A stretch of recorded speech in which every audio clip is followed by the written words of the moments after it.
Bhaskar railway में clerk के पद से सेवानिवृत्त होकर देहरादून में ही रहने लगे। यहीं कांवली रोड पर 2 मंजिला मकान बना दिया। एक बेटा सॉफ्टवेयर इंजीनियर जो बेंगलुरु में पोस्टेड था, वही छोटा बेटा ने ज्यादा पढ़ाई लिखाई की और अपना बिजनेस यहीं देहरादून में खोल दिया था। भास्कर और उनकी पत्नी शीला ने दोनों बच्चों की शादी करके अपनी जिम्मेदारी निभा ली थी। भास्कर और शीला दोनों छोटे बेटे मयूर के साथ रहते थे। भास्कर अपने पोते को लेकर स्कूल लेकर आना जाना, उसके साथ पार्क में घूमना, कभी उसके डिमांड पर खाने की चीज उपलब्ध करा देता था। कहते हैं कि दादा दादी को अपने बेटे से ज्यादा नाती पोतों से ज्यादा प्रेम होता है। मयूर की पत्नी घर के साथ ब्यूटी पार्लर भी संभालती थी, लेकिन ज्यादा समय ब्यूटी पार्लर में ही बीतता। मयूर का तो काम ही बिजनेस का था, तो उसको घर के कामों से कहाँ फुर्सत मिलने वाली थी। भागम भाग की जिंदगी में 2 पल का चैन नहीं था। गाड़ी, मकान, कपड़े अब आवश्यकता नहीं, स्टेटस सिंबल बन गए थे। अब लोग जरूरत के लिए कम और स्टेटस सिंबल को मेंटेन रखने के लिए अपने को खफा देते हैं। अक्सर मयूर का बड़ा भाई रंजन जो सॉफ्टवेयर है, उसने अभी कुछ दिन पहले नए मॉडल की गाड़ी ली है, जिसकी चर्चा घर में अक्सर हो रही थी। मयूर की पत्नी बार बार मयूर को उलाहना देती कि यह आई 10 पुरानी हो गई है, हम भी दिवाली तक कोई नई गाड़ी ले लेते हैं, मैंने ऑनलाइन सभी गाड़ियों के मॉडल देख लिए हैं।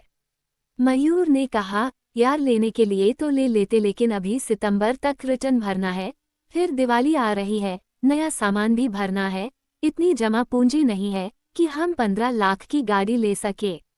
यदि लोन भी लेते हैं तो लोन की इंस्टॉलमेंट के लिए 8 लाख और बाकी किश्त भी देखनी होगी। तुम जानती हो कि कोरोना के 2 साल से बिजनेस तो नुकसान का ही रहा है। कल ही अकाउंटेंट बता रहा था कि इस बार मुनाफा 10% भी नहीं हुआ, उल्टा खर्च बढ़ गया है। मयूर की बात को काटते हुए उसकी पत्नी ने कहा कि थोड़ी मदद तो पापा भी कर लेंगे, उन्होंने कौन सा साथ लेकर जाना है, यदि थोड़ा मदद कर भी देंगे तो क्या फर्क पड़ता है।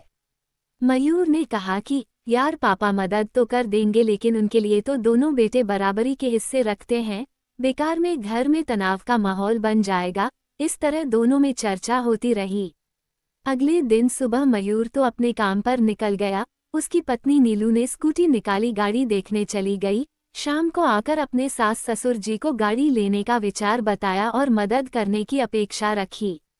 ससुर जी ने कहा कि शाम को मयूर आ जाएगा, फिर इस पर बात करेंगे।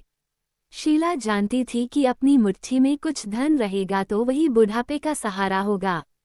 आजकल हर रोज अखबारों में किस्से पढ़ने को मिलते हैं, वृद्ध आश्रमों में वृद्ध व्यक्तियों की करुण दशा देखने और सुनने को मिलती है। इसलिए शीला चाहती थी कि मदद भी हो जाए और ज्यादा लुट जाए। शीला ने भास्कर को कहा कि तुम अभी बच्चों को कुछ भी मत देना, हालांकि है सब उनके लिए ही, हम तो अब पतझड़ वाले पेड़ हो गए हैं, दिन प्रतिदिन हम रुगन होते जाएंगे, लेकिन ये धन रूपी कोपल हमेशा ये दर्शाएगी कि अभी हमारे नीचे छांव मिल सकती है। यही जमा पूंजी इस बुढ़ापे का हथियार है। हम खाली हो गए और कल के दिन बेटे बहू बदल गए तो हम कहाँ जाएंगे। शीला ने कहा कि कल रविवार है, हम कल गाड़ी देखने के बहाने चलेंगे, लेकिन मैं बहू और बेटे दोनों को कुछ एहसास कराना चाहती हूँ, ताकि यह फिजूल खर्ची ना करे और हमारा भी ख्याल रखे, साथ में थोड़ी मदद भी हो जाए। शाम को सब जब खाना खा रहे थे तो शीला ने बहू को कहा कि कल हमें एक बार गाड़ी दिखा दो और जाते हुए जरा डाट काली मंदिर भी माता के दर्शन हो जाए। इधर मयूर और उसकी पत्नी नीलू का खुशी का ठिकाना नहीं रहा, क्योंकि उनको घर से मदद मिलने की पूरी उम्मीद जग चुकी है। पैतृक संपत्ति इसलिए तो जोड़ी जाती है कि आने वाली पीढ़ी उसको उपयोग कर सके, लेकिन नई पीढ़ी यह नहीं समझती कि हम आगे वाली पीढ़ियों के लिए क्या कुछ करेंगे। खैर दोनों ने सुबह नई गाड़ी देखने और खरीदने का मन बना लिया। जब तक दोनों सोए नहीं कल्पनाओं की उड़ान में अथाह आसमान में उड़ते रहे। अगली सुबह सब तैयार होकर गाड़ी देखने निकल गए। शोरूम में पहुंचकर गाड़ी दिखाने वाले ने पूरी गाड़ी के फंक्शन समझाए और फिर उसके कई फायदे गिनाते हुए उसके एवरेज से लेकर सीट में आराम और भी बहुत कुछ। नीलू ये सब देखकर उत्साहित हुए जा रही थी, वहीं शीला सोच रही थी कि एक हमारा जमाना था कि पाई जोड़कर घर और अपने खर्चों में कटौती करके अपनी खुशियों को दांव पर लगा देते थे। गाड़ी दिखाने के बाद वह डाट काली मंदिर की ओर बढ़े। मंदिर में दर्शन करने के बाद वापस आने लगे तो रास्ते में एक बड़ा सा पेड़ था जिसकी कुछ शाखाओं ने झुकना शुरू कर दिया था, कुछ टूट चुकी थी। एक दो शाखाओं पर पत्ते थे, उन पर भी हल्का पीलापन था। उस पेड़ को देखकर शीला ने गाड़ी रुकवाई और कुछ देर वहीं रुककर फल खाने के लिए आग्रह किया। शीला की बात सबने मान ली।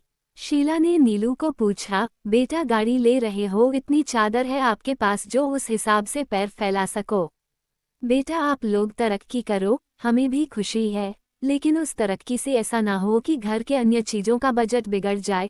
रही बात हमारी, हम तो इस पेड़ की तरह हो गए हैं, देख रहे हो ना, इसके हरे और हल्के पीले पत्ते पतझड़ की ओर इशारे कर रहे हैं कि इनका गहरा हरा रंग और उस पर पीलापन पतझड़ आने की निशानी है। हम लोग भी इसी पेड़ की तरह है। हमने अपना बसंत जो यौवन में आया था वो इन बच्चों की परवरिश में लुटा दिया। फिर जब थोड़ा बड़े हुए तो हम इनकी शाखाओं की तरह परिपक्व होते गए। इस पेड़ की सारी जमा पूंजी इसकी शाखाएं थी जो अब इससे अलग होने लगी है। जैसे हमारी शाखाएं आप लोग हो और बड़ा बेटा हमसे दूर है, तो एक शाखा हमारी हमसे दूर ही तो है। तुम एक तना की तरह हमारे साथ हो, लेकिन कब तुम भी अलग हो जाओगे वक्त का कुछ पता नहीं। तुम हमसे फल खाओ, लेकिन ये नहीं कि पूरा पेड़ ही तोड़ दो। बेटा इस पेड़ की जड़ें ही इसकी पूंजी है जो इनके सहारे खड़ा है, ऐसे ही हमारी जड़ें हमारी पूंजी है जो हमें पतझड़ में भी सहारा देगी। इसलिए हम आपकी उतनी ही मदद कर पाएंगे जितने हमसे हो सकेगा।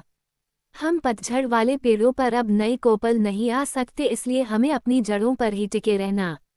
इसलिए आप अपनी जड़ों को मजबूत करके अपनी शाखाओं को सामने वाले पेड़ की तरह मजबूत करके आगे बढ़ो। अभी तो आप लोग युवा हो कई और बसंत देखोगे, लेकिन बाकी ऋतुओं को ध्यान में रखकर अपनी जड़ों को मजबूत बनाए रखना। घर आकर भास्कर ने अपनी जमा पूंजी में से मदद नहीं बल्कि वापस लौटाने को कहकर 2 लाख का चेक मयूर को पकड़ाते हुए कहा कि यह मुझे 6 महीने बाद वापस करोगे, इस शर्त पर दे रहा हूँ। मयूर समझ गया था कि उसके पिताजी उसकी जड़ों को और मजबूत करना चाहते हैं।